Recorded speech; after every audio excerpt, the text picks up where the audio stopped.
Okay, welcome everybody to tasting number 112 of the Saratoga Whiskey Club. We keep running along here pretty smoothly, pretty quickly. And actually, Jan came a little earlier tonight so we can catch up. And I told him that I got to slow it down a notch. I'm running too hard. So just so you know, we're gonna probably work on like 2 tastings a month instead of 3, just because that's just a lot, especially right now with the summer here in Saratoga and all the work that we have going on with the store and everything. So just a FYI, but welcome everybody. 112, quite an accomplishment, and we're going to do a fun tasting tonight that's focused on mostly bottles that I picked up over my last 3 trips to Kentucky.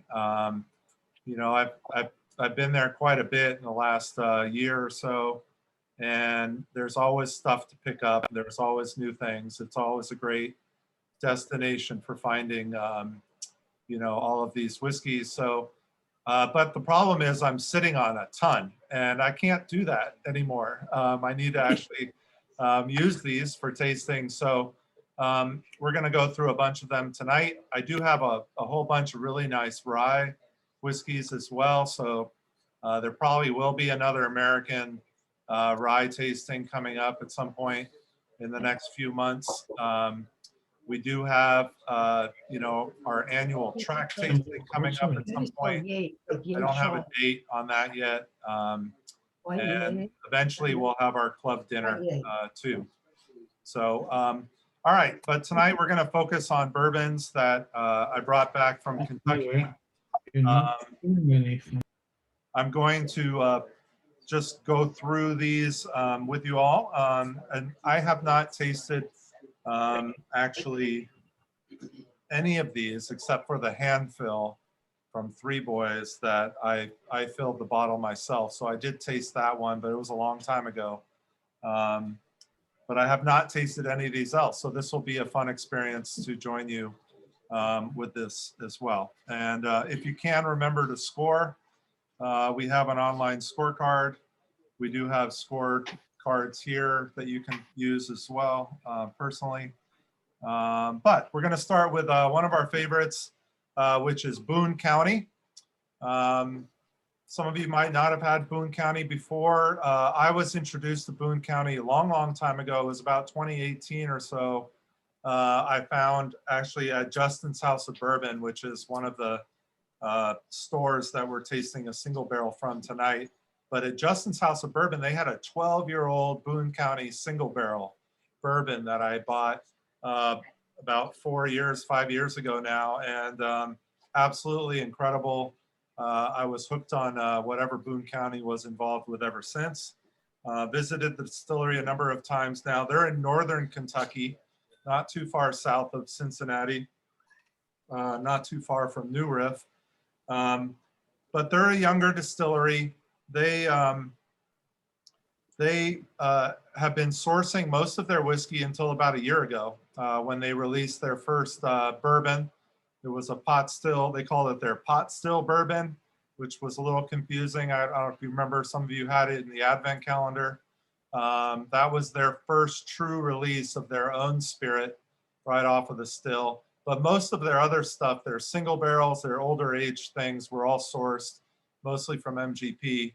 Obviously that 12-year that I had a while back was sourced. But now they're coming out with a lot of their own new stuff.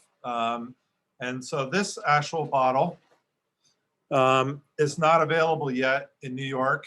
It should be very soon. But this is their toasted cask finish. So they had their pot still bourbon. I saw Jan just had a sherry, was it sherry cask finish? Oloroso sherry cask finish. So they're starting to do some fun things. But this is their toasted cask finish. This was in the toasted cask for 3 months after it was finished aging. This is a non-age statement whiskey, but we're going to assume it's at least 4 years old because most of their whiskeys are at least 4 years old now. But this is in a toasted barrel. So that's becoming, you know, super popular. We're seeing it in, you know, the Lucky Sevens. We're seeing it in Penelope. We're seeing it with Nulu. All of these different toasted cask finishes. It does add quite a bit of sweetness to the whiskey, which is already sweet because it's corn. But sometimes it gives it a really nice effect. And I've actually read good things about this, but I have yet to taste it. So, and if you want to add any notes or questions in the chat room, feel free. Likewise, anybody here personally, you know, any questions, feel free.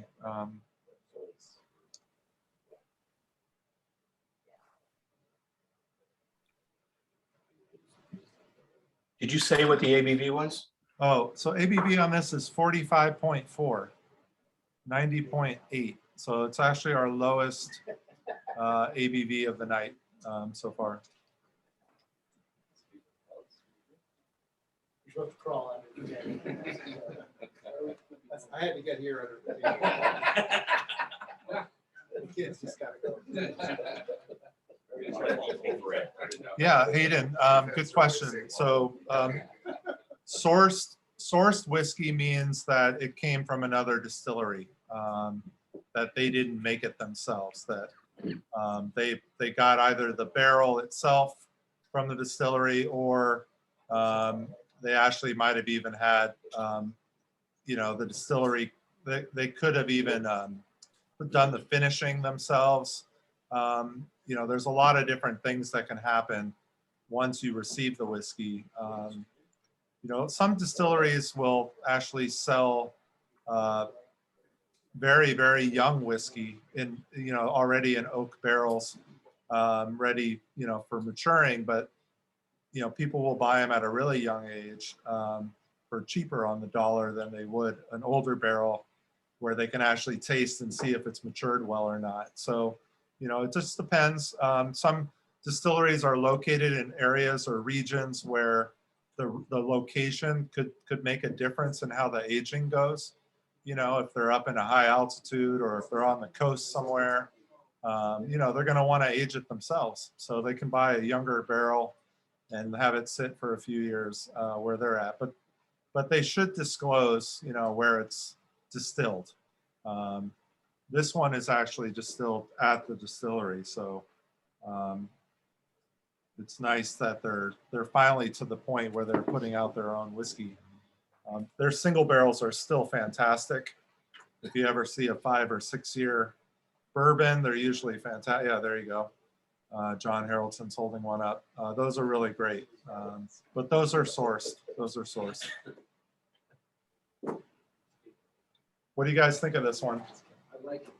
Real good. Yeah? I'm getting some mint, I'm getting some pears. Mint, pears, apricots. Okay. On the palate, definitely pears. Okay. Mint. It's got a slight peppery finish, but really nice. Goes down nice and smooth. Yeah. Very To fruity. me, the nose is like minty paint. I get a paint sort of smell off. It doesn't taste like it, but it smells. I'm almost getting like a bubble gum on the nose a little bit.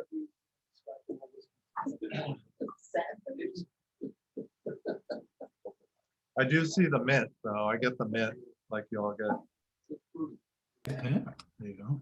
Good evening. I just get a lot of perfume at the end, which is something that I don't really like. So that's my feeling, my mouth. I feel like somebody's sitting next to me at a concert loaded with perfume, and that's what I have in my mouth. Okay. Yeah. It depends, I guess, how good looking they are. So, so here are some of the notes that I found online. I don't know if any of these notes will resonate with anybody, but on the nose, honey, vanilla, caramel, marshmallow, baking spices, anise, spearmint, cedar, light fruit cherries, and apples, noticeably moderate alcohol. On the palate, full-bodied and syrupy, oak, caramel, vanilla, honey, anise, I do get the anise. There's definitely some like black licorice going on. Cherry and barrel char. The finish, flavors continue, and a woodiness with oak. Maybe the woodiness may be what you're getting a little bit in. The white pepper, barrel char, and cigar ash grows and lingers. Long finish with a moderate burn.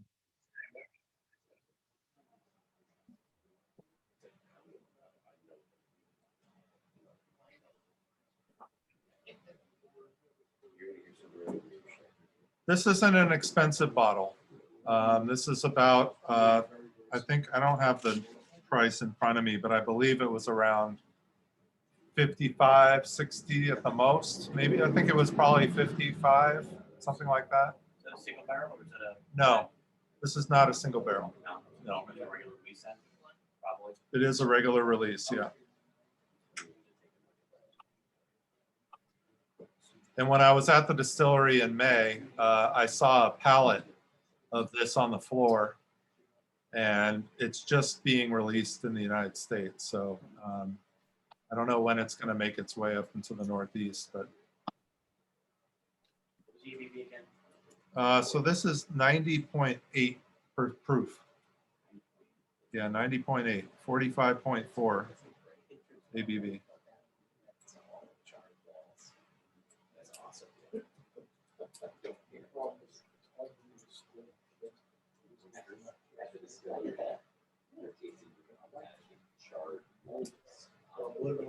It's like you're in a bed. It takes days to turn around or? No, they. So they were what you call a craft distillery. Even though craft could mean a lot of different things. You know, craft could be really small, like really, really small production. And it can also be fairly large production that they still want to call themselves craft. But this is truly a craft. When you go to the distillery, it's kind of in a warehouse. Maybe if some of you have been to Yankee distillers, it's kind of got that vibe where, you know, they're in a commercial warehouse kind of area. However, they have a separate warehouse that's their rick house where they age their barrels. And when you walk into there, you do feel like you're in it could be anywhere. So that's kind of nice feeling. They are going to be moving some of their barrels off site when they do fill up. They're getting there almost to that point.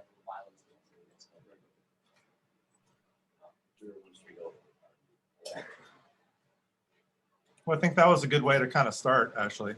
I think this was a good way to open the palate.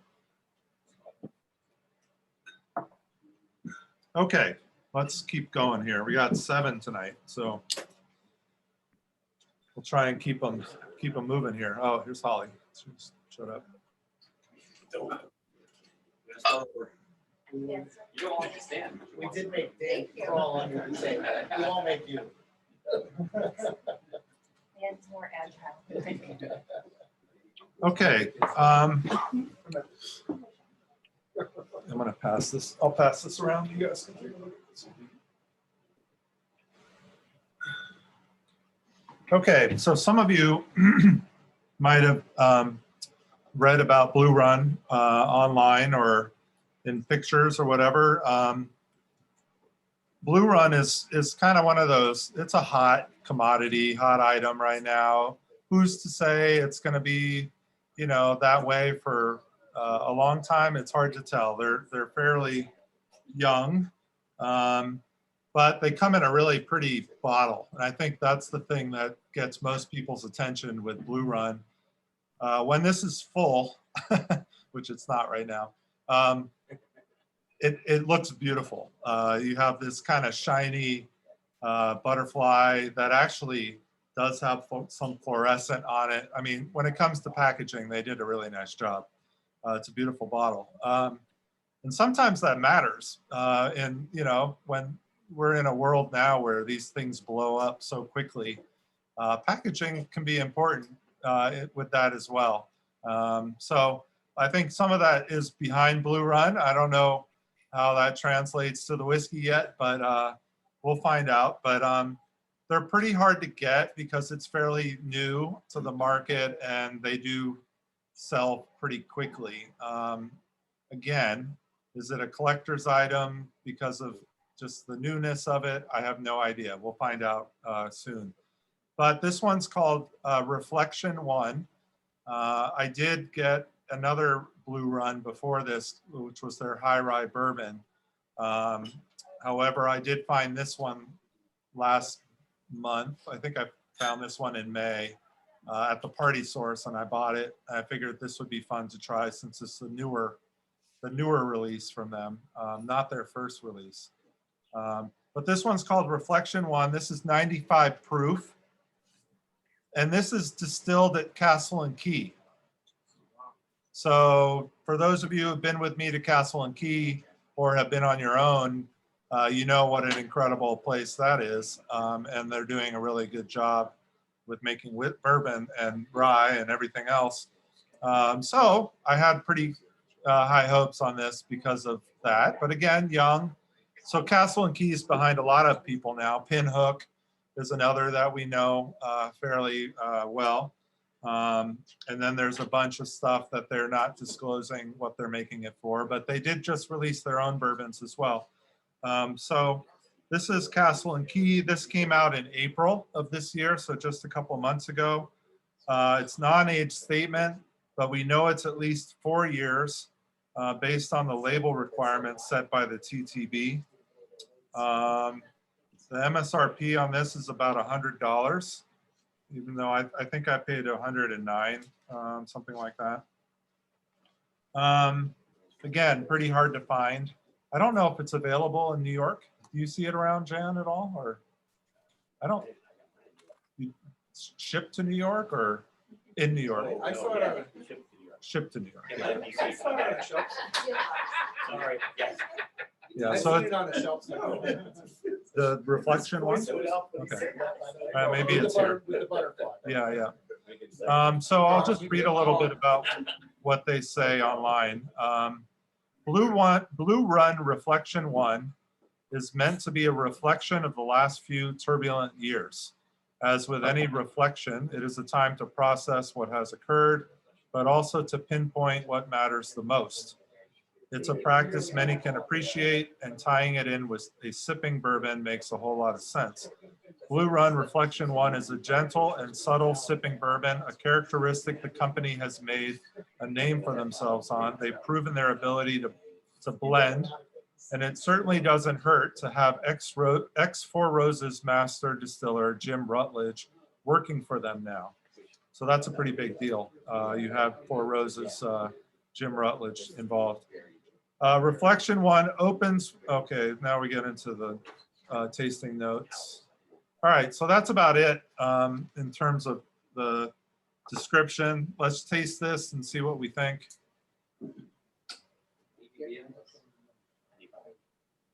Oh yeah, Nick just mentioned Jim Rutledge as well. It's a pretty big deal. Just at Four Roses a month ago, and pretty awesome to see their new visitors center. Really nice job what they've done down there. And it's crazy how their whiskeys are blowing up. Their single barrels now are ridiculous. And I mean, they're great, but they're ridiculously priced. Are they not doing like picks? You have to, Yeah, so they slowed down on their barrel picks as well. There's very few actually. Pat at Bayway was complaining about how difficult it was to get a pick, and he's been doing them forever with them, and he couldn't even get one. So that's tough. Yeah. But, you know, we just got a single barrel into the shop. It was 10.5 years old. So it's some old stuff. You know, they have some really nice old whiskey now. Charles, who is their new distiller, and is all the product that's available now still when Rutledge was? Yeah, it would still be Rutledge because Blue Run is fairly new. Let me see. I don't know who the new distiller is. So you don't have any sense of how Four Roses will be different? Yeah, so Brent Elliott is so he was involved with Four Roses for a long time, but he now is the master distiller. Thank you.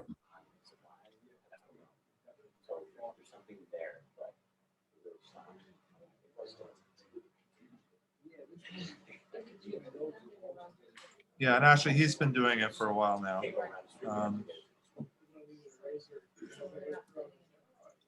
And he was named in 2020 Master Distiller / Blender of the Year at the Whiskey Magazine's Icons of Whiskey America Awards in 2020. So Brent Elliott is definitely good to go at Four Roses. But so what do you guys think of this one?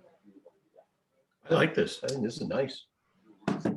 Solid, I wouldn't say compared to Boone County, it's not quite- Very smooth. Solid. Decent, whiskey. So you like the Boone County better, Spence? Yeah, I would say Boone County had much more flavors. I could pick up much more in the nose. It's very, very hard for me to get much off the nose. Almost one note. I didn't know it was a lot of complexity. It's the same with the palate. Not too complex. I like the Boone County better too. It's, I think the flavors are a little more complex. I get a lot of pepper on this. I mean, I like the mouthfeel. I got a lot of pepper. First got a little tobacco on the nose and then there's kind of bubble. So this person online wrote, Reflection 1 opens with an enjoyable nose thanks to its apricot, fresh flowers, honey, and French toast scents. It smells like spring in a glass and is a refreshing start to the whiskey.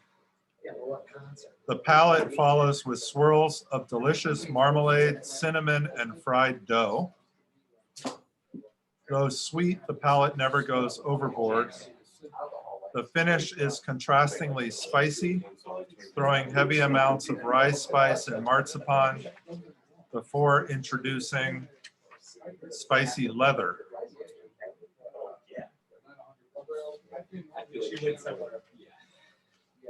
She told me that.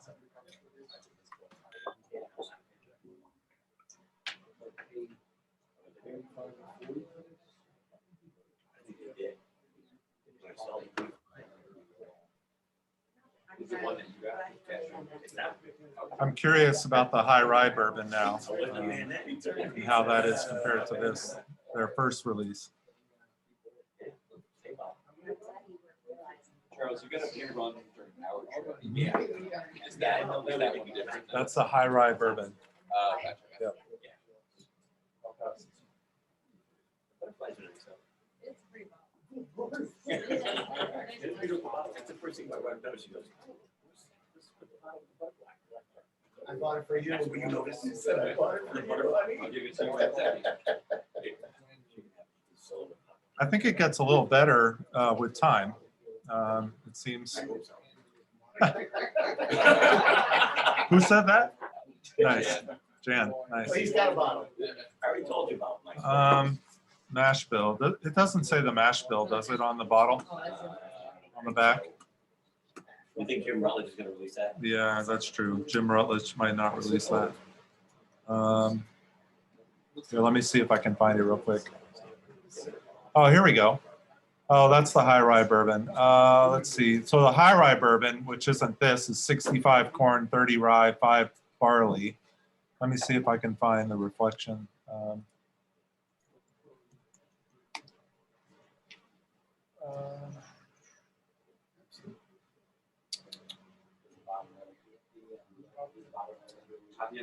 I was thinking Mars has a bottle full.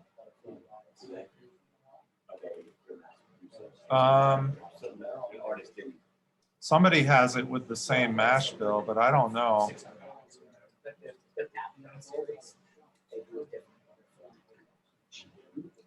I doubt it. It doesn't taste like it to me, but.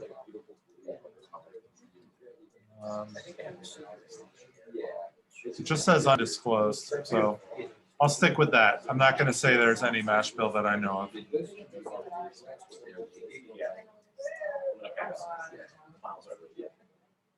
I think the box is ugly. That's part of what's great about a whiskey club is you can taste this before pulling the trigger on $100+ bottle.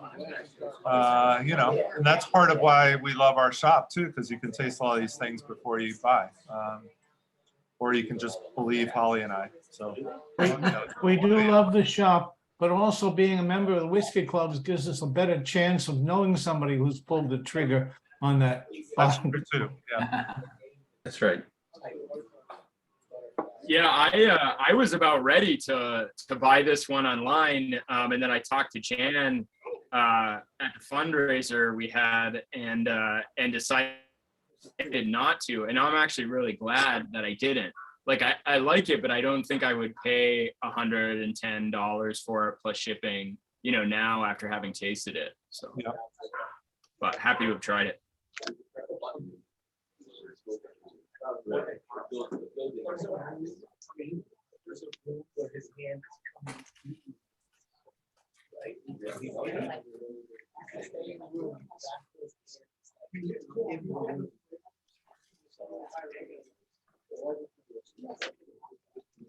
Okay.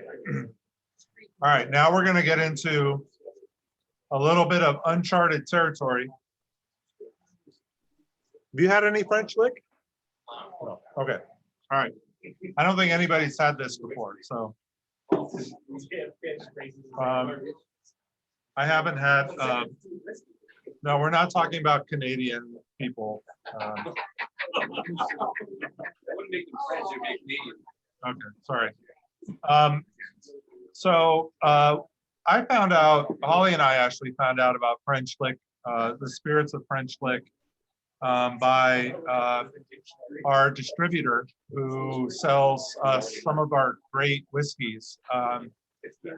So all of the Lucky Seven, the Nulu, the Boone County, the New England Barrel Company, all of these really cool bottles that we've been getting into the shop come from this one distributor, and they also work with the spirits of French lick, and we hadn't really heard much about them before, and I tried really hard with my last Rascal and Thorn bourbon trip to set up a single barrel opportunity with them, and they weren't ready yet, and I was really excited. It's not too far from Louisville. It's about an hour and a half now. They're in Indiana, but they're kind of northwest of Louisville. So you cross the border into Indiana. And they are becoming really popular right now in kind of the Midwest region. But we just don't see a lot from them yet up here in the Northeast. So when I was there in May, I was at Westport Whiskey and Wine, which I usually go to when I'm in Louisville just to see what they have, because they're usually ahead of the curve when it comes to barrel picks. And they had one of these, and this is their 4-grain bourbon. This is a single barrel. So I'm gonna read a little bit about this distillery first before we jump into this whiskey. This is, it's a little long, so bear with me. I'm going to get this over with earlier in the tasting while I don't slur so much. I'm just kidding. Actually, we're being recorded, so maybe I'm not. But here we go. So this is since none of us have been to the distillery, none of us have ever had any of their whiskey. We kind of want to understand where they're coming from, like what's their MO, like what are they trying to get at?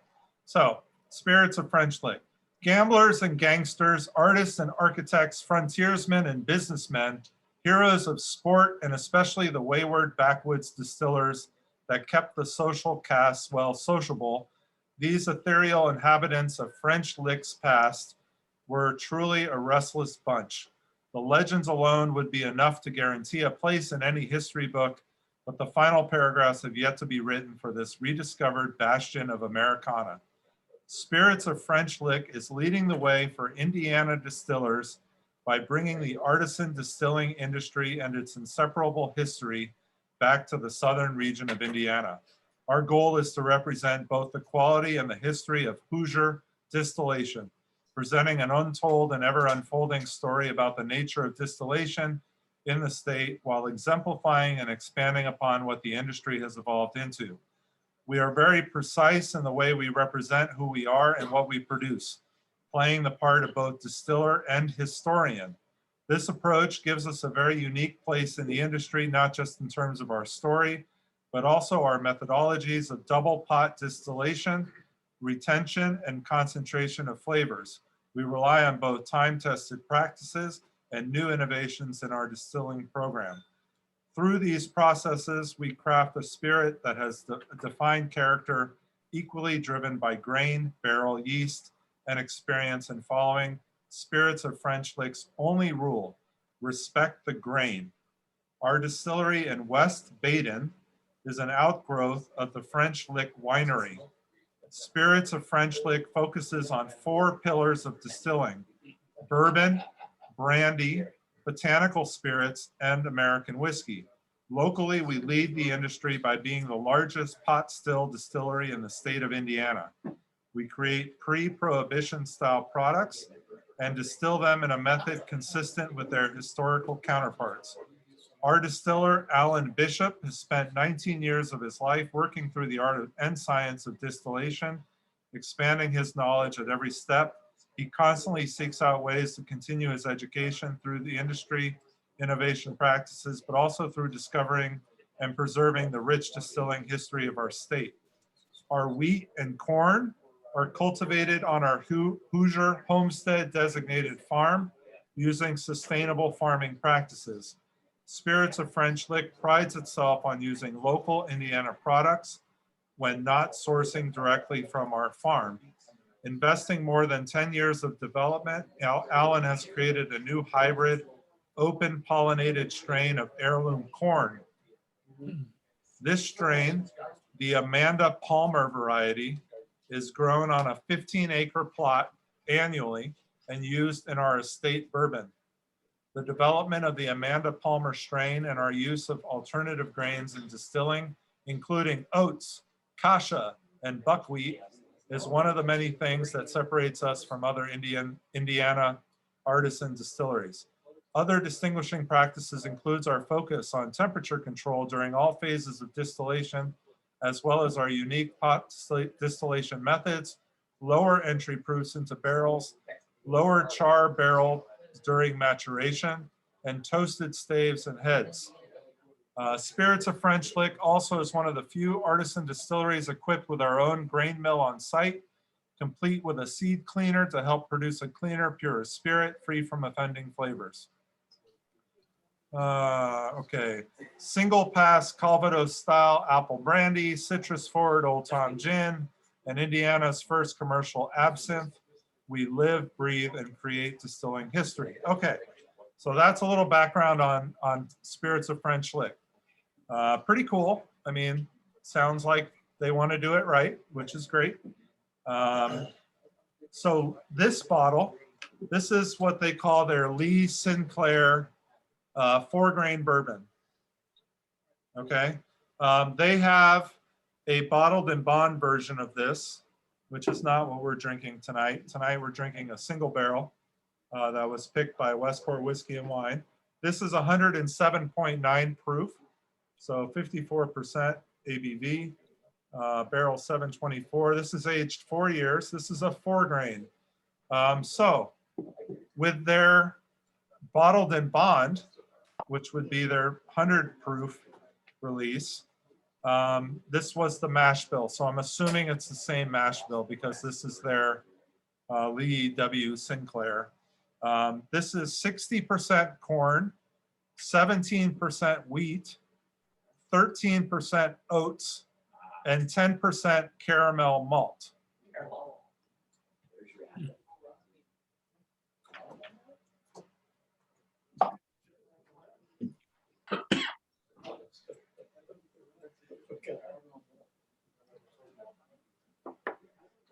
I'm not sure what caramel malt is, but On the nose, before you said that, I was thinking there was almost like a caramel apple smell in addition to other things, but So there's some more info here. It is fermented at 85 to 90 degrees for 4 days using 2 distinct yeast varieties. The first yeast pulls out the grain profile, and the second yeast pulls out fruity and nutty esters for distillation. The oats add a creamy mouthfeel to the profile and a sweet aroma, while caramel malt, which is typically used for brewing, adds a layer of sweetened aroma over the base of the grains. This bourbon is double pot distilled, and the cuts on the doubling run were made in an exceptionally clean manner to bring the grain and terroir out of the spirit. The emphasis is on retaining and concentrating the grain flavors during distillation and balancing these elements with the barrel characteristics during maturation. We use a number 2 charred New American oak barrel, toasted prior to charring and with toasted heads to provide lignin, caramel, and vanilla flavors. We age them in our indoor barrel. Whoa, I never heard of this. I don't know if this is a misprint, but we age them in our indoor barrel chai. Has anybody heard of a barrel chai? It's spelled just like chai tea. At our distillery located in West Baden, Indiana. Our facilities allow us to maintain temperatures that are substantially lower than a traditional rack house to sustain the volatility of the base grains. So there you go. Lots of detail on their process, which is pretty cool. I have no idea how kasha differs from buckwheat. Anybody have an idea? Kasha, buckwheat, no? Yeah, one of them says ote. Oh, that's horrible.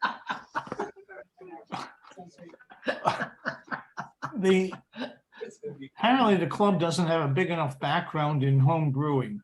Caramel malt is barley, and it has it refers to the level of roasting.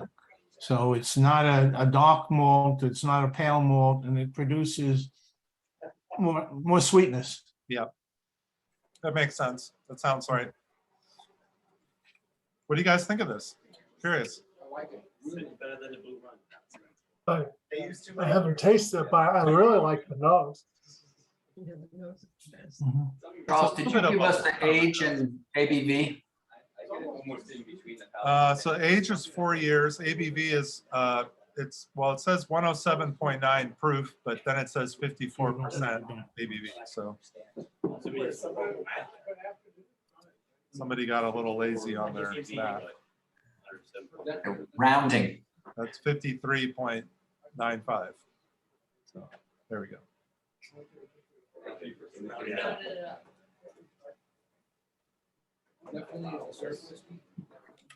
I don't know. I like it. I like it. I think it's very sweet, which not offensively, but it's just a really sweet bourbon. Holly, what are your thoughts? Since it's got oats. Oats are Holly's like nemesis. So I don't even like oatmeal, actually. she doesn't like oatmeal. There you go. No. Do you like this whiskey? I actually do. I get that. The nose is amazing. I got all these. She likes the apples and nose, pears apples, and pears, and caramel, coffee, I got some of that earth, Barney. situation on the palate. It wasn't as sweet for me on the palate, but Okay, maybe the rye and oats combination is where I go amiss, like, okay. because this doesn't, I don't know. She's saying maybe the rye/oats is a problem in bourbon, but if you go wheat, Wheat oats, and oats, they maybe maybe that they works go better. Together, but I like this. Yeah. Rice. Most of the 4 grain bourbons I've seen have been both, I think, wheat and rye. Yes, Without the oat. that's correct. Yeah, most of them are like that. Penelope is that. Mhm. Charles, what was the price? So actually, this one wasn't bad. I think this was around that $60 mark, something like that. Take a guess. Do you have these, Charles?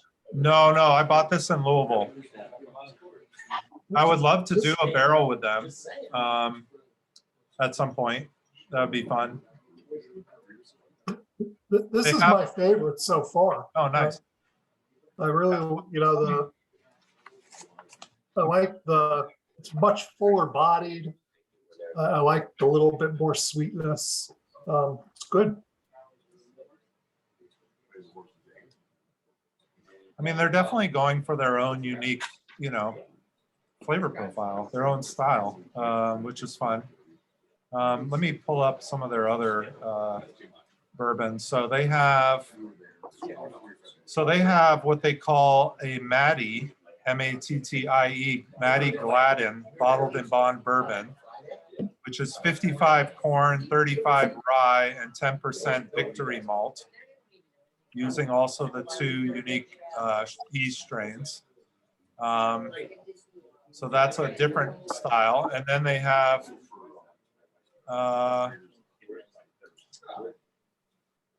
then they have their Lee Sinclair. So yeah, a couple of different, and then they have a weeder. So they have what they call the weeder, which is a blend of 7-year-old wheated merchant bourbon and 2-year-old wheated bourbon of our own making. So they're using some sourced wheated, and they're using some 2-year-old wheated that they made from their distillery. So they're doing some different things, which is fun. Definitely somebody to keep on your radar. I'm sure we're going to hear a lot more about Spirits of French Lick. So.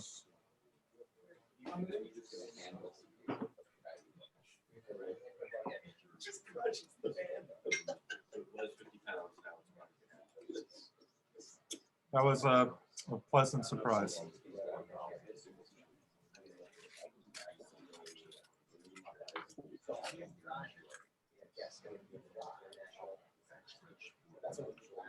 Okay. All right. So here, let me pass this one around.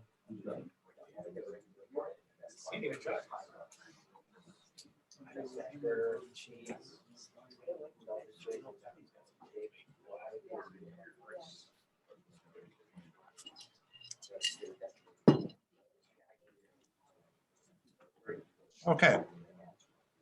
So next, we're going to do another store pick.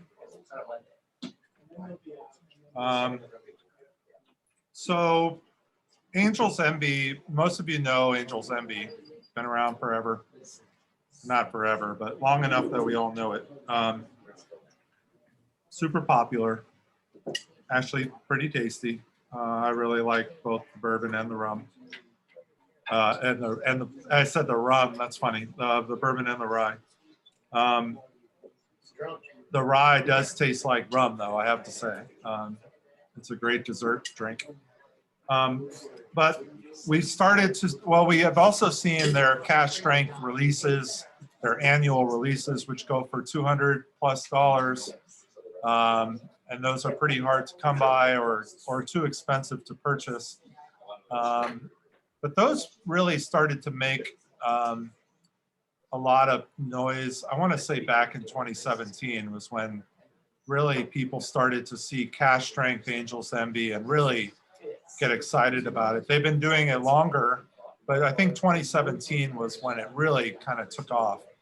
And so I never expected to see single barrels out of Angel's Envy because they are cask strength. And I mean, why would they, it's almost like they're devaluing their product when they're letting stores or clubs pick their own barrels of this. If they're going to continue to sell their annual cask strength product for $250 or whatever it's going for. But so we did a couple, we did a Party Source barrel. I don't know if you guys remember that. So we have done a store pick Angel's Envy bourbon. That was during the pandemic.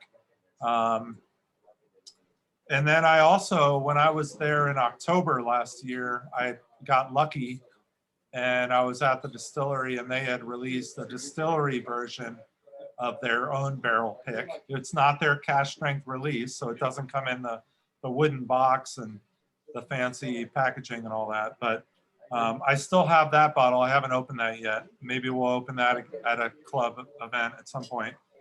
But when I was there in May, I was at Justin's House of Bourbon in Lexington, which was, it's one of the better store pick places to go in Kentucky. Usually a little on the pricey side for their other stuff that they have on the shelf, but their barrel picks are reasonable. It's what most people sell their barrel picks for. But I was a little surprised to see an Angel's Envy barrel pick when I was there a month ago. And I got talking to one of the principals there. I can't remember his name now, but nice guy. And we started talking about store picks and just, kind of the industry and as in general. And, I actually mentioned the French lick and actually the rare character, which we're having in a couple of drams from now. Just trying to get a sense of what's popular and all of that. And but they did their own Angel's Envy, and I asked them, I said, all right, now did you do this just to do it, or were you excited to do this? Justin's House of Bourbon, they're pretty, they have clout, they have power. They could probably get barrels from anywhere if they really wanted to. So, I was curious, like, is this just because Angel's Envy is popular, or did you really want to do a barrel? And they said, no, we really wanted to do a barrel and we really like this one. So I bought it, and it was $100. So not that bad. Again, for a cask strength Angel's Envy bourbon, when the regular bourbon is already $70, $75, whatever. So this one's 55%, 110 proof. It was $99.99. So if you go back to their traditional mash bill, Angel's Envy bourbon mash bill is 72% corn, 18% rye, and 10% malted barley. And then it is finished in port. So that's what we're drinking here, just at cask strength. So 110 proof. Naturally? Yes, from what I know, all of their store picks are not watered down. And they've all been around this. They've all been around this proof too, 54. Yeah, yeah. The ones that they release as their annual are higher. Maybe that's where they're getting you. Yeah. Yeah. 225 is, yeah.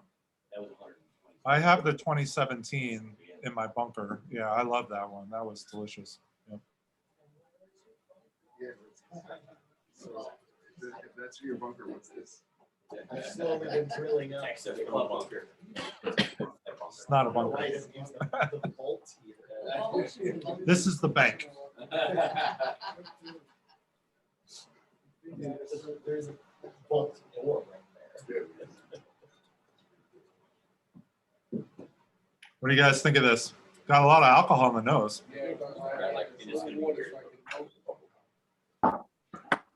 Yeah, but it doesn't drink that hot. No, it doesn't.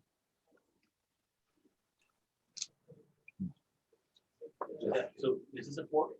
Yeah. Do you know how much higher their cask strengths run if this is 55? They're usually in the 60s, Well, but they're usually $250 also. So I was just asking, how much, nothing behind it other than yeah, how the alcohol differed. yeah, it's hotter, it's higher. But I have to say, I've had 2 different years now, I think. I haven't had every year, but they're very good. There's no question. I mean, they picked those barrels for a reason, for their special release. But is it worth, I mean, you're getting, I guess you're getting 3/4 of the experience with this one, maybe, for 40% of the price. I don't know. It's still nice to have a annual release, that's for sure.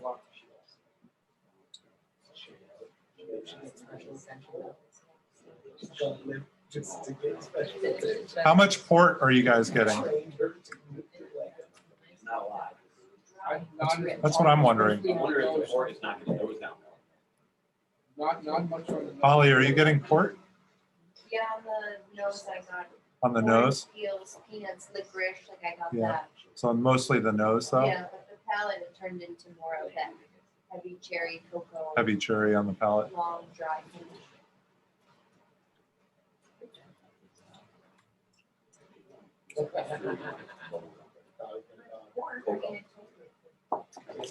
Now, one thing you get if you pay for a store pick is a really cool dog tag. At least you get that. I don't know if it's a dog tag, but they make it like a dog tag because it's got engraving on the other side, which says privately selected single barrel 2022. And I did check on their website today. They are sold out of this. So they did get through their barrel pretty quickly because they $99.99. Yep. Probably. Just hits that. Just reminisce on it. Yeah, it's that profile.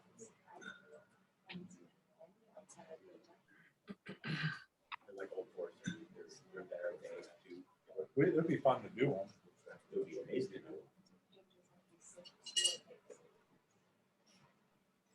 Should we do a store pick first, Phil? Wrong thing. Angels Emmy? Do we get one of those golf ball mark restorers that you had on there? Like everything. The better question is. Yeah. can we? We'll take orders now. Right? You know where you get the ball marker is with Virginia Distillery. We have our Cuvée Cask, which is actually very good. Next time you guys are in the shop, I want you to taste it, but we have a bottle of them. But on the front of the bottle is a little magnetic golf ball marker. So you can pull that off and use it for your round. But that looks like the thing that you're supposed to fluff the green back up with if you Right. hit it with enough. I never hit it the green like that, so I never made a mark. But I guess if you can hit it from off the green, But Peter, Never when mind. you putt and you hit and the back of your putter hits the green and makes that big mark, that's when you use the ball mark or the green fixer. It's not so much how you got on the green, it's what you do when you're on the green. I'm talking about you. that sounds like a good life lesson for virtually everything. How much was it? $99.99. You should. You didn't have to. Okay.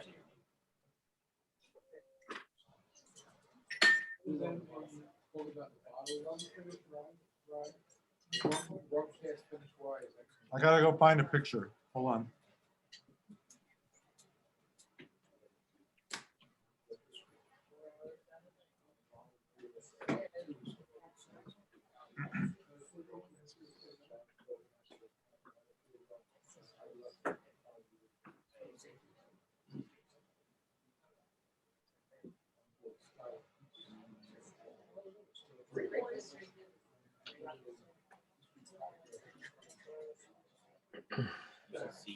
Hold on one second, guys. I want to make sure I give you the right info on this next bottle. This week said it. You stick the feet all the way to the bottom. That's what they do.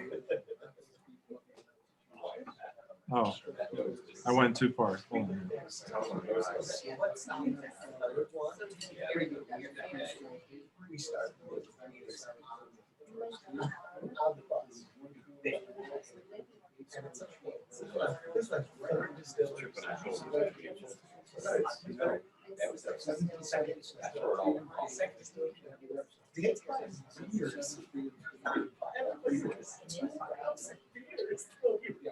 They're a little cool. They're a little cool.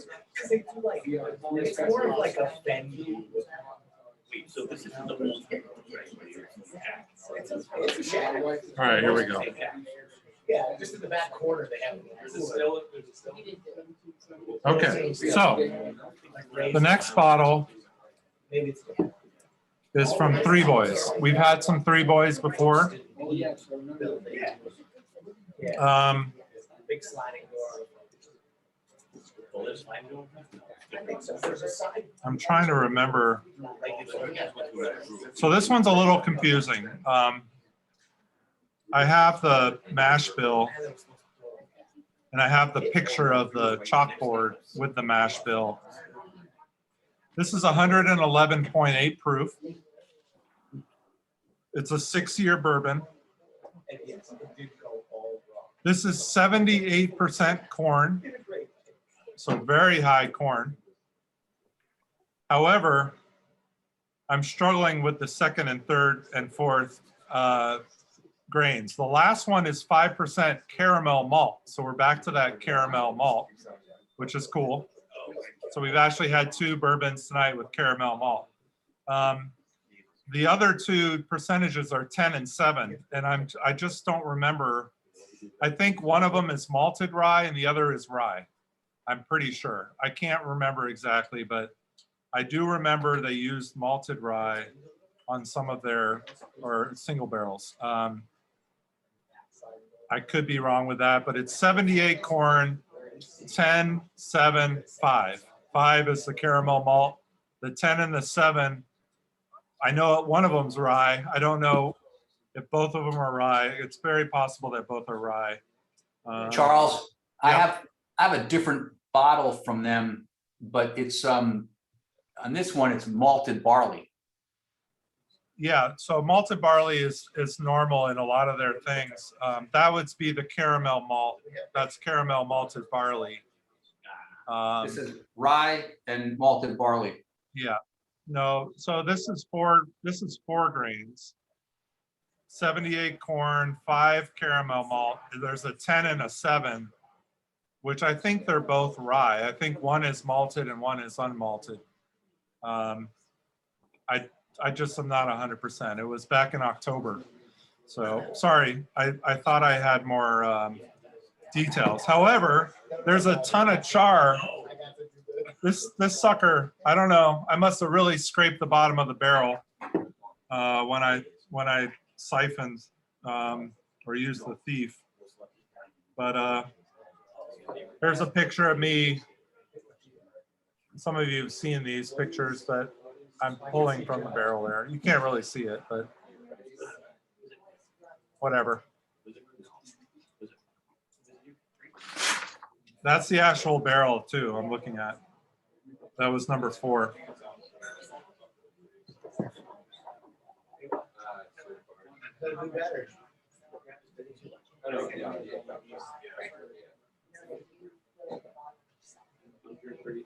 They're one of the only places in Kentucky where you can actually do that out of a barrel and put it into a bottle. There are a few places where you can pull a lever and it will fill a tube and then it will go into a bottle. But there's not a lot of places that'll let you, unlike Scotland, you can do that in a variety of places. Ireland, a couple of places. Okay. Charles, you said it was 111 point something. Yeah, 111.8. Is that cask strength? Yes, straight out of the Really? barrel. So yeah, so I know it was out of the barrel, but I thought that was lower for a Kentucky cask. No, Okay. not for a Do 6 they, year. do they bottle? I'm sorry. Not for a 6 year. Yeah, so I'll give you an idea. Yeah, I have the board. I just don't know what the 10 and 7 is. If it's the 2 ryes. You see that? It's number 4. It's 78 corn. I know that. I'm pretty sure it's malted rye and unmalted rye. CRB, it says up top. Well, that's corn rye barley.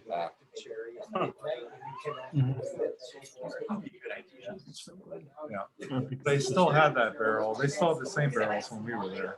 Oh, it says caramel malt. Yeah, at the end. Okay. The 5% is caramel malt. Yeah. I'm pretty sure it's malted and unmalted. But the other ones, just to go back to your question, Peter. So there is a 7-year. There are 2 7-years that are, one of them's 107.9, one is 116. And there's a 6-year that's 115. So this one's 111.8. So it's kind of in the middle. Consistent, yeah. Do they bottle or is every? No, the you do bottles it yourself. available? You do it yourself. So they don't bottle their product at all? So they do have their own releases, but this was not part of that. No, I'm just saying that from that Yeah, Three Boys we do. Distillery, you can Yeah, find the bottle. So in New York, they just have come into New York this year under the name Whiskey Thief. So that's a Three Boys, but we didn't bring it into the shop. It's not what you do when you're getting it right from the barrel, which isn't their own barrels. They're actually sourcing those barrels. So it's all, it's all part of the American wave of whatever, right? I mean, Charles, when we were there, I got a bottle of Whiskey Thief, but that was their rye, not their bourbon. yeah, they have their rye. But they do have bourbon now too. Under Whiskey Thief name? Yeah, I believe it is under the Whiskey Thief name. Yeah. So this was very expensive. This was like 150 or 160, but you're doing it yourself. It's the experience. Yeah, you did.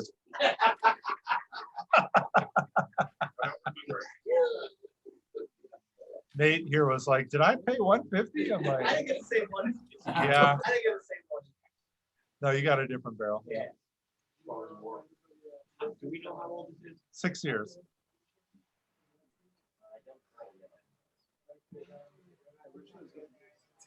Charles, do they reveal where they source from? No.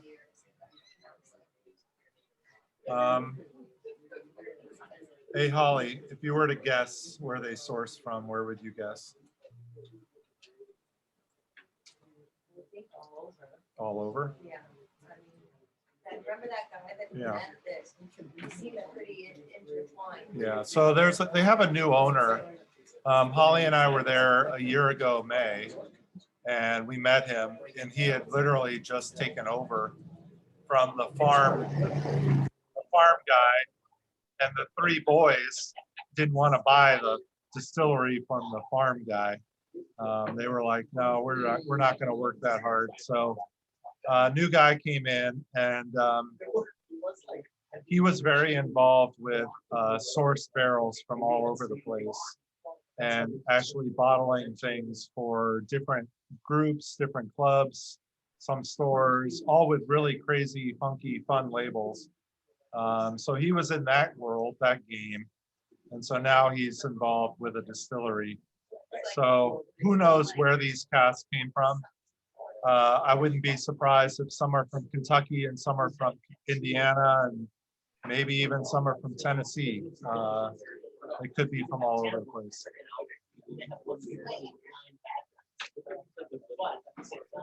I have to say it's particularly good out of my parents' plastic measuring beaker because I had to make 2 with 7 drams. So if you have a plastic measuring beaker, break one of those babies out because it adds something.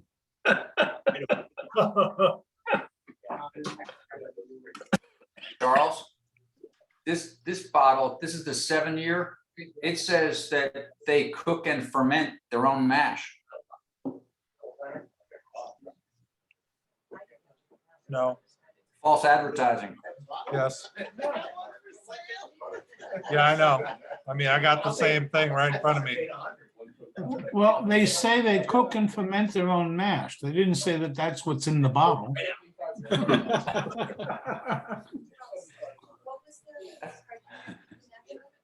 Yeah, mash bill is 78 corn 10 and 7 rye. So this kind of reminded me of Jeff DeCree. Jephthah Creed, really? That kind of. That like, old? They don't have that old though. How old is it? 6 years. Jeff DeCree might. They're just coming out with like their bottled and bond stuff though. They're not hard. I mean, with that Yeah. guy, I mean, they're doing all this crazy, funky, earthy corn Yeah. stuff. Is it white corn or? No, they don't say anything. Yeah. I mean, I'm wildly. I mean, it's- They probably don't know. Yeah.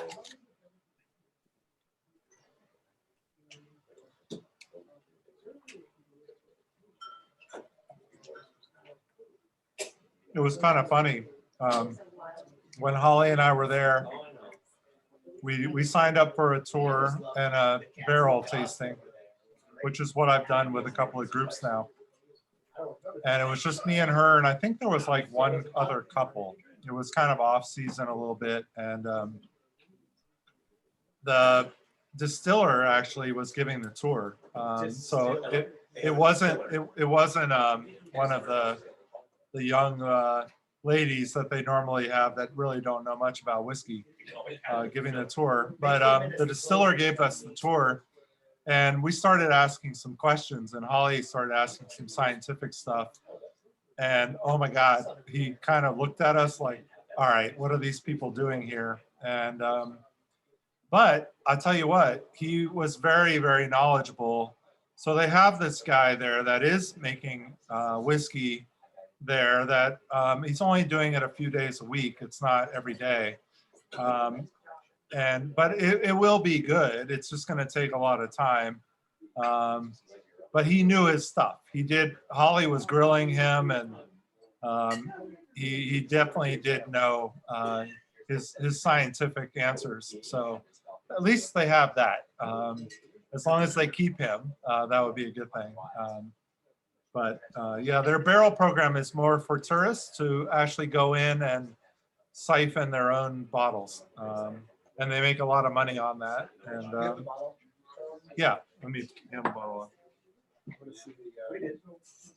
And look at the bar in the bottom of this. Yeah, at 150 a bottle, they would make a lot of money. Yeah, they're making good money. But they're pretty free flowing with pouring it into your sample glasses too. So, but it's $20 a tour, and the tour is like 10 minutes, and then you go to the barrels. So there's really not much to see in the mash tun, or there's nothing actually. It's just, yeah, walk up this platform, walk down that platform, and you're at the barrels. And there you go. So, all right. So I'm really excited about this next one. All right. So what are we at? 8:15. Oh, we're doing good. We're actually moving faster than I thought. Okay. So I'm going to read a little bit about rare character. All right. You guys need to listen up to this one. All right. All right. I just freaked out the in-person group here. I told them to keep their mouths shut. All right, so I mentioned that I was talking to one of the key people at Justin's House of Bourbon about, you know, what's hot right now, what are the barrels that people are doing, or brands or labels that are, you know, kind of hot right now, and we talked about rare character for a while. So I'm gonna read about this rare character thing, because it's something that we don't know about up here in New York yet, but we are seeing it in the bourbon world quite a bit now. So here we go. Hold on. Rare character. Hold on. All right. Rare character whiskey was founded by Pablo Moix, M-O-I-X, and Peter Nevenglasky in 2021, so a year ago. Over the years, Pablo and Pete have developed a strong relationship based on their shared love of fine distilled spirits. When catastrophe hit the restaurant and hospitality industries in 2020, the idea for rare character whiskey was born. With Pablo's renowned palate and passion for the artistry behind whiskey, as well as Pete's experience in carefully building spirits brands such as Avuak Cachaça and Drifter Spirits. Rare Character is led by a passionate team with the goal of shaking up the American whiskey game. So just quickly, I mean, that's what happened during the pandemic. I mean, we saw a lot of this in the whiskey world, and it's, you know, people shifted. I mean, look at Holly and me, we shifted. We were headed down one path and completely shifted. So in the whiskey world, there were a lot of new brands that kind of came to fruition during the pandemic. So they're one of them.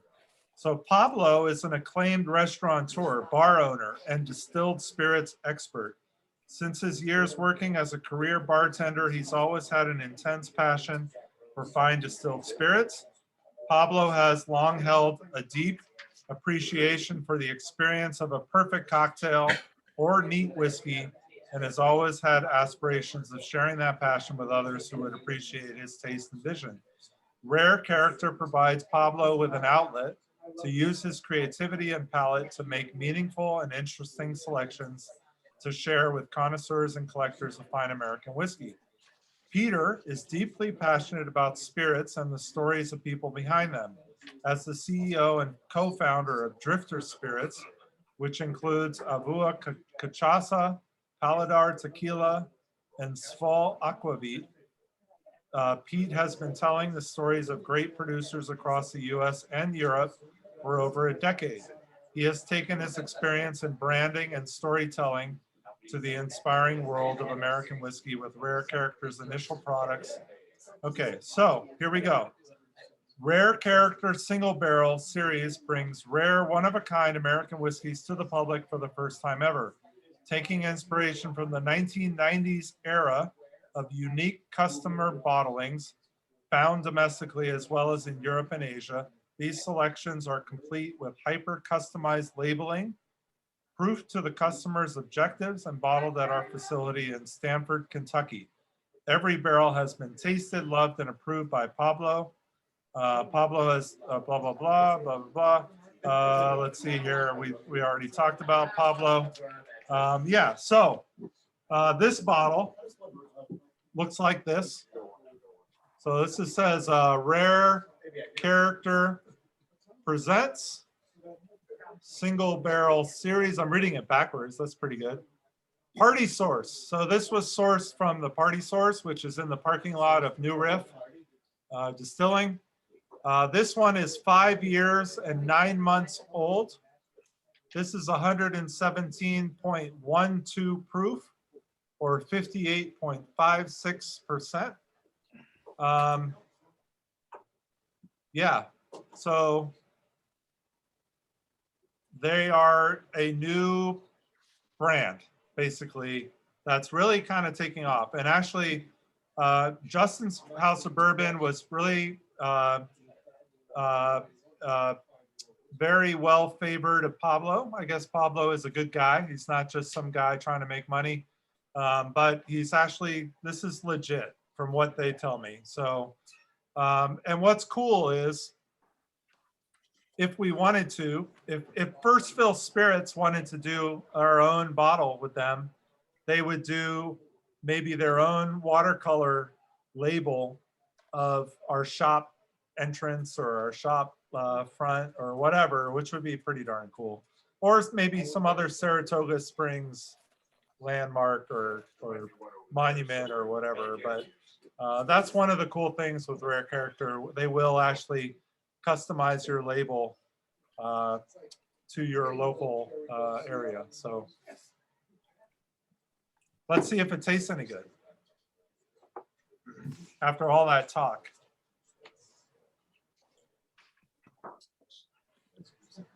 Party Source has done pretty well. We've had a number of great single barrels from them.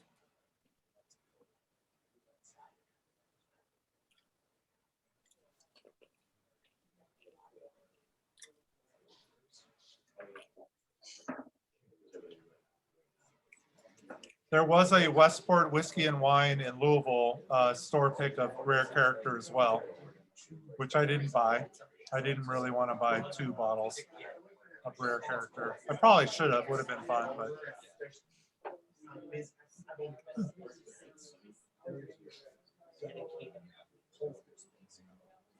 What do you guys think of this one? I absolutely love this. I wish you could get in a time machine and go back and get a second one. Yeah, I'd pay double the price. I agree. This is like the best. Yeah, this is my favorite so far. Okay. And it's young, 5 years, 9 months.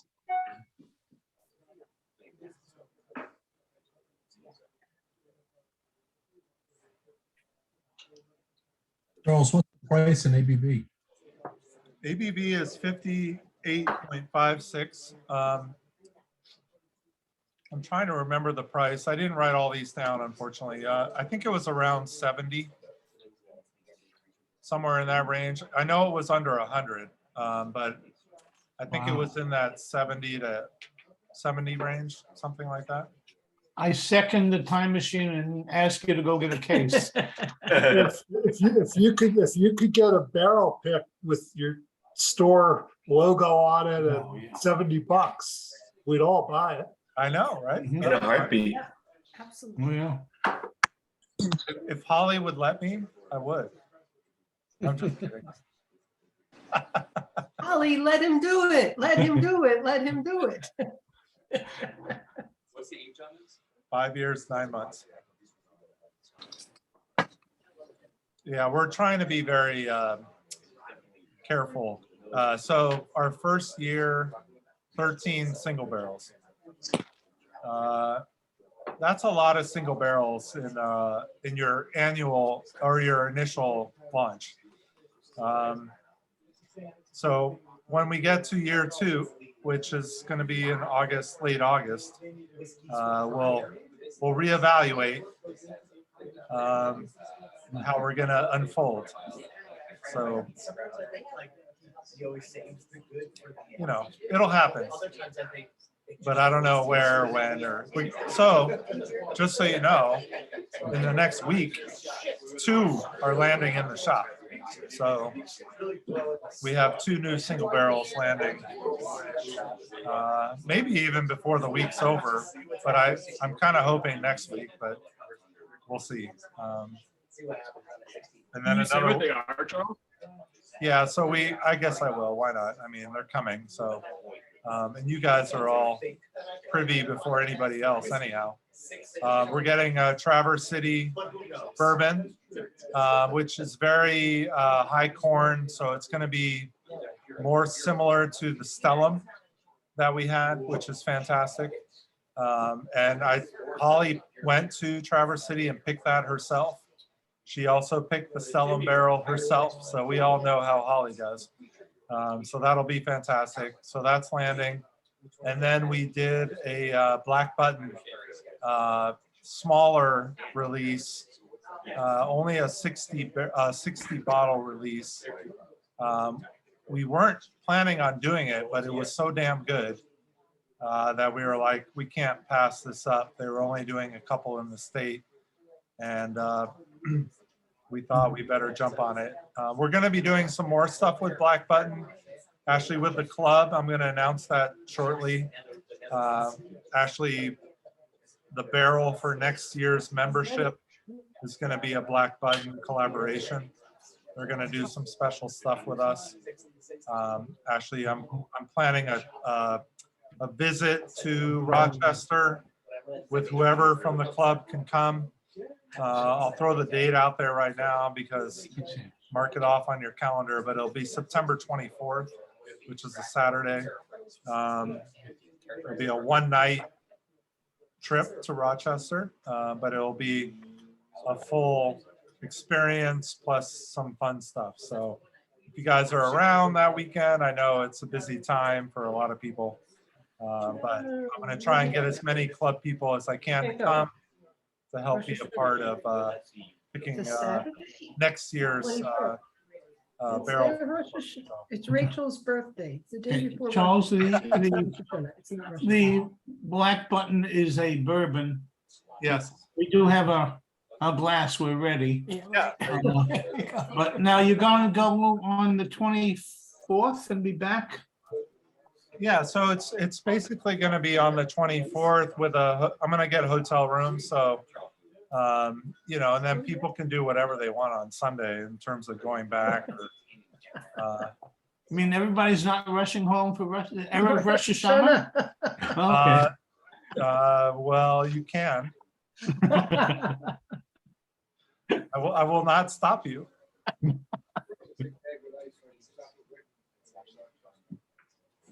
I miss Redmond since I moved to New Jersey.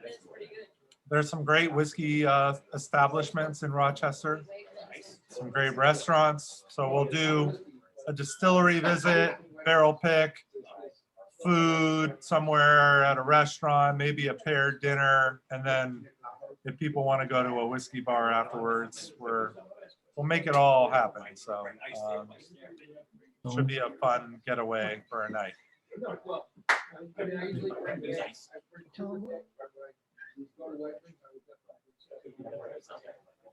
But I'll send an email out soon about that. So.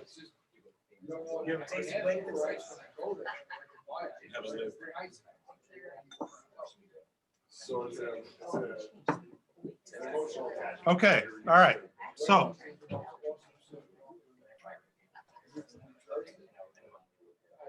all right, last but not least, we're gonna do a bottle that I've had actually for a while, since November. I was there, actually a couple people here in the room were with me. I was at Old Pepper in November with my one of my tour groups. We picked a barrel. A lot of you bought that rye barrel that we picked, which is fantastic. I'm very proud of that barrel. It's one that I can definitely say is was worth the visit and worth the trip and worth the price as well for $54.99. You can't beat that.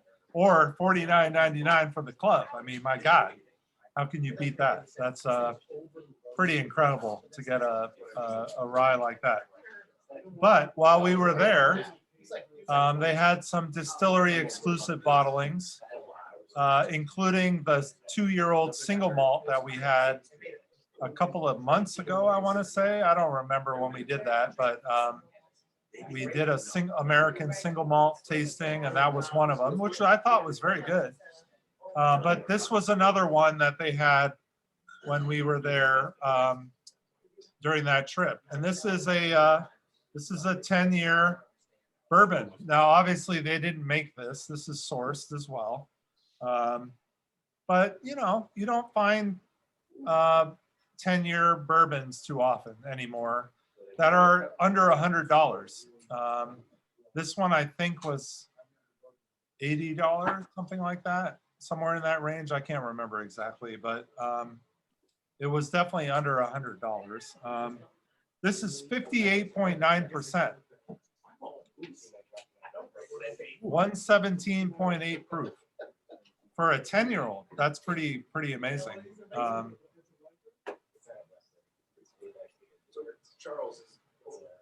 Yeah. It says it's distilled in Kentucky. So this is not MGP. It could be Barton. It could be Heaven Hill. I don't know. We don't have a mash bill, right? No, we don't have a mash bill on this. Dude, that's what I paid for. So the Old Pepper primarily No, so Old Pepper's got a long history. They were one of the older distilleries back in the day, burned down, went through many ups and downs. The new distillery is on the same property. It's pretty cool. Really awesome what they did there. They're doing, like I said, they did a 2-year-old single malt. They're doing rye. They're doing bourbon. The rye, though, that we picked for the shop was sourced as well. That's not their own rye. So they're fairly young. The single malt was theirs, which is pretty cool. And I just saw, actually, they are doing another single malt. I saw it on Instagram on Coming Whiskey. There was a label. So they're doing some cool stuff for Kentucky.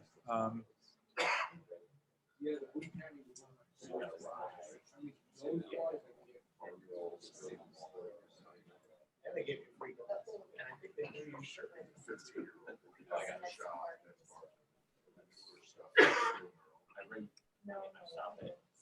But whenever I see something like this at a distillery that's reasonable, I'm gonna jump on it. I mean, why not? And we did taste this at their tasting bar as well. And, you know, it's definitely worth trying. So I don't think you can get this anymore there, but, you know, at least we get to taste it. And I quite like it, actually, myself. It's pretty high proof for a 10-year-old.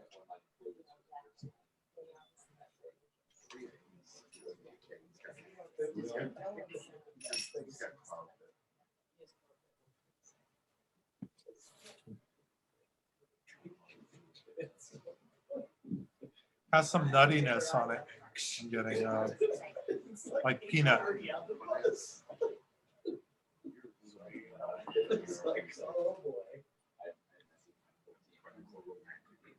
What do you guys think of this one?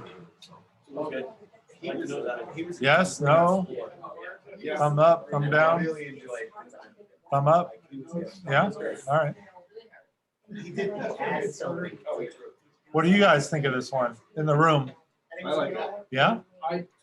Dan, you said you weren't crazy about it, right? When you The first time I had it, when I opened it, I didn't love it. I like it a little better now. Okay. Maybe it was the 6 bourbons. It's the neck, no, it's the neck pour.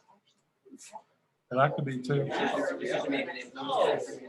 gonna go back and I'm gonna try mine because I should. There was months. Yeah. This is a very strange thing to say, but this made me think of an old gum that I had as a kid that was called fruit stripe gum. Like a fruity gum. Is it still under your table? Yeah. Is that, John, John, that's one of those gums that came in that flat, thin rectangular piece that cracked and had pieces all over the place? Yeah, like the flat aluminum foil wrapper. It was actually striped too. Yeah. It was. Different colors. Yeah. I don't know why. Did it have a zebra on the label? Pardon? Did it have a Yeah, zebra on the sometimes label? things blast you from the past and just triggered that. Well, I think that having been on the 7th of 7 bourbons can help trigger those kind of thoughts. Usually the kind of thoughts Charles yells at me for, but I'll mute myself.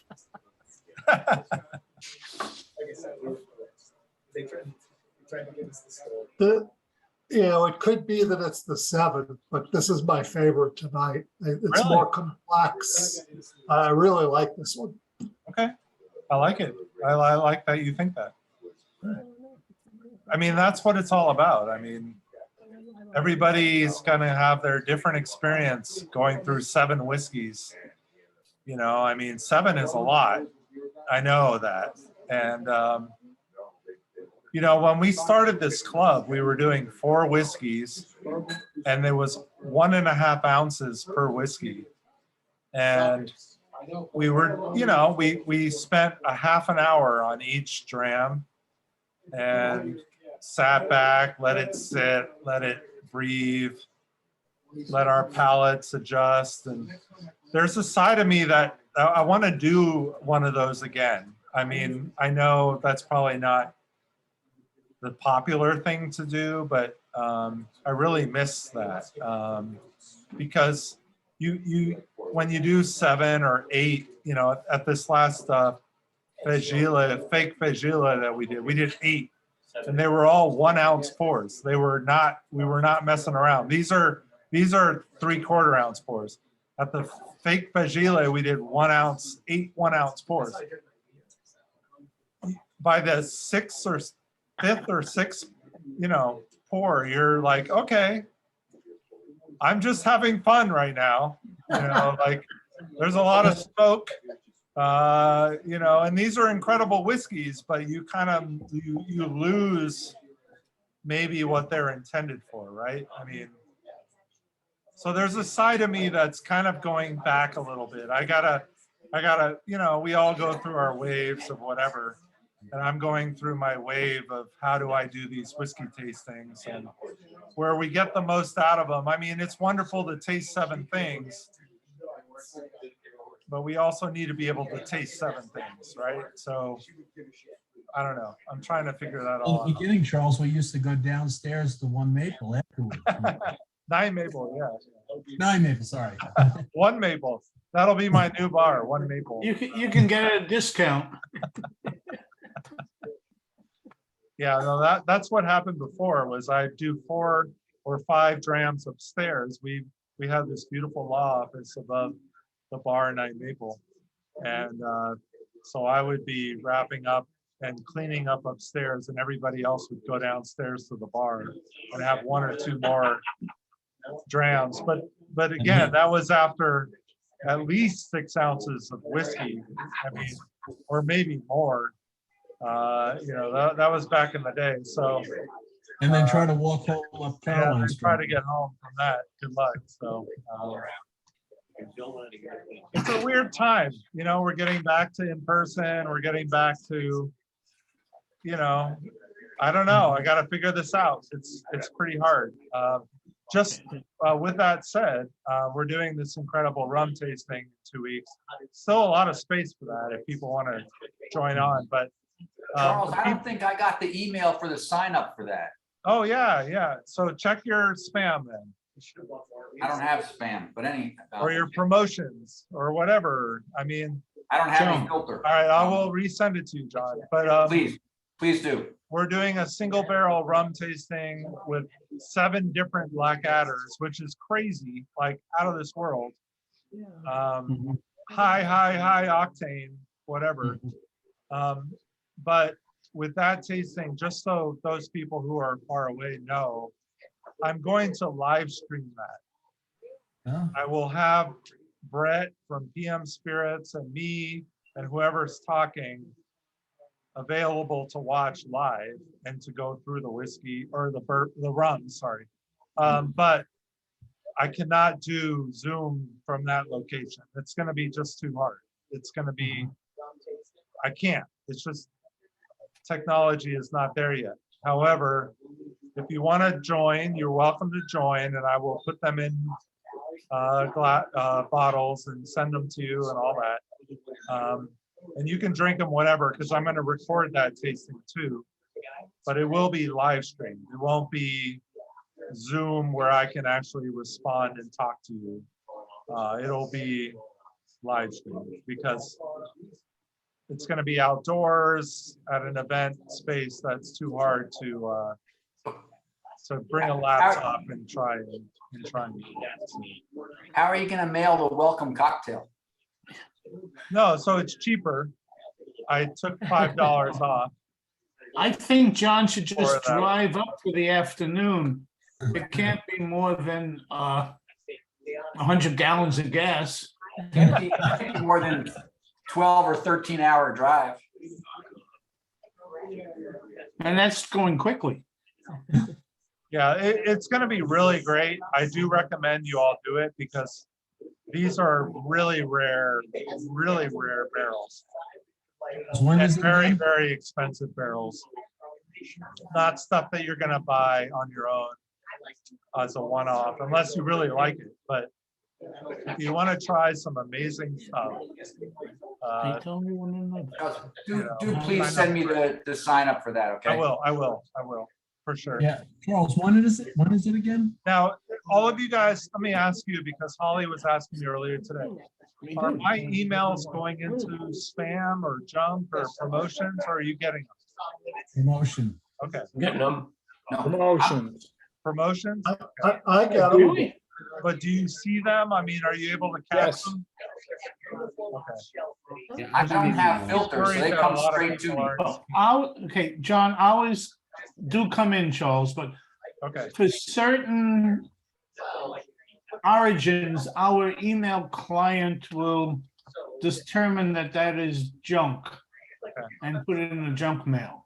And it's been explained to us that it depends how it gets forwarded and whether the originating male client is known and more things like that that I don't need to know.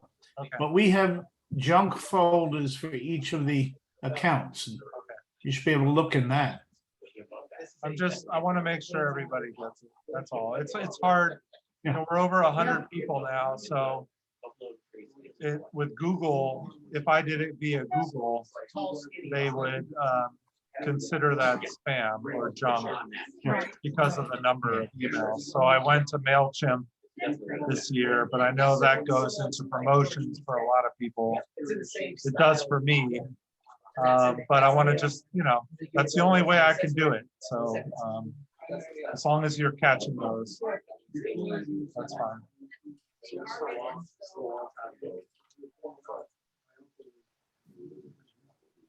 I think I might like the French lick best of these, although the Old Pepper was outstanding as well. Their character. Alex, were you okay that you were there? I was thinking about our earlier conversation. I had 2 people who canceled, so you were going to be next to them. But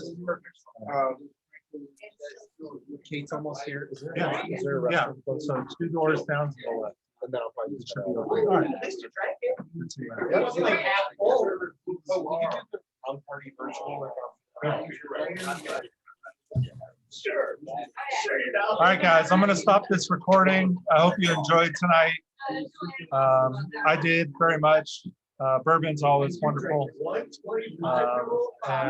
Yeah, so I hope you're all good. I want to see you all soon. And take care and stay tuned for a lot more to come. Thanks. Thank Charles. you. All right, I'm guys. gonna go too. Thanks, Charles.